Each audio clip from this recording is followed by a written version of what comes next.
انکار کرتی مومبتی۔ کہانی قدیم شہر میں شروع ہوتی ہے جہاں بابا نور الدین معروف موم بتی بنانے والے رہتے تھے۔ ان کی بنی موم بتیاں شہر میں مشہور تھیں۔ ہر موم بتی کی منفرد چمک اور خوشبو دلوں میں سکون لاتی تھی۔ ایک دن بابا نور الدین نے موم بتی بنائی۔ بہترین موم اور پرسکون خوشبو سے بنایا۔ امید رکھ لیا۔ امید کی نرم اور مسحور کن روشنی خوشبو نے ماحول کو سکون بخشا۔ شہر مشکل دور میں گزر رہا تھا۔ خشک سالی بیماری اور غربت نے لوگوں کے دلوں سے خوشی چھین لی تھی۔ راتیں تاریک تھیں اور دن مایوسی سے بھرے ہوئے تھے۔ چہروں پر غم تھا اور خوف ہر کسی کے دل میں بستا تھا۔ ایک رات بابا نور الدین نے امید نامی موم بتی جلائی اور اسے اپنی دکان کی کھڑکی میں رکھ دیا۔ اس کی روشنی دور دور تک پھیل گئی۔ گزرنے والے لوگ چمک سے مسحور ہو کر دلوں میں سکون محسوس کرتے۔ آہستہ آہستہ لوگ بابا نور الدین کی دکان میں اکٹھے ہوئے، امید کی روشنی سے سکون پا کر عارضی طور پر مسائل بھول جاتے۔ بچوں کی ہنسی واپس آئی، بزرگوں کے چہروں پر مسکراہٹیں نمودار ہوئیں اور نوجوانوں کے دلوں میں نئے خواب جنم لیے۔ لیکن چیلنج ختم نہیں۔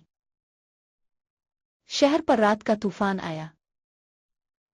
تیز ہوائیں، بھاری بارش اور گرج نے سب کو ڈرایا۔ شہر پھر ڈوب گیا۔ خوف لوگوں کے دلوں میں دوبارہ گھس آیا۔ طوفان کی شدت کے باوجود امید کی موم بتی جلتی رہی۔ تیز ہواؤں نے شمع بجھانے کی کوشش کی مگر وہ قائم رہی۔ کبھی یہ جھلملاتی، کبھی یہ اونچی کھڑی ہوتی، لیکن ختم ہونے سے انکار کرتی۔ طوفان میں بھی امید کی موم بتی جلتی دیکھ کر دلوں میں حوصلہ پیدا ہوا۔ وہ بابا نور الدین کی دکان پر پہنچے۔ چھوٹی شمع نے دلوں میں امید جگائی۔ چند گھٹ بعد طوفان تھم۔ آسمان صاف، چاندنی شہر میں پھیل گئی۔ شکر ادا کر کے گلے ملے۔ انہوں نے سمجھا اگر موم بتی طوفان برداشت کر سکتی ہے تو وہ بھی۔ اس دن سے امید صرف ایک موم بتی نہیں رہی، مضبوطی اور حوصلے کا نشان۔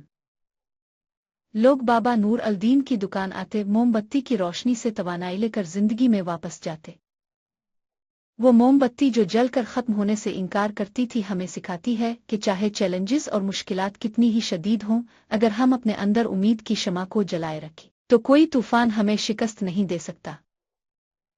چھوٹی روشنی تاریکی مات کر سکتی ہے بشرطے کہ ہم نہ ہاریں۔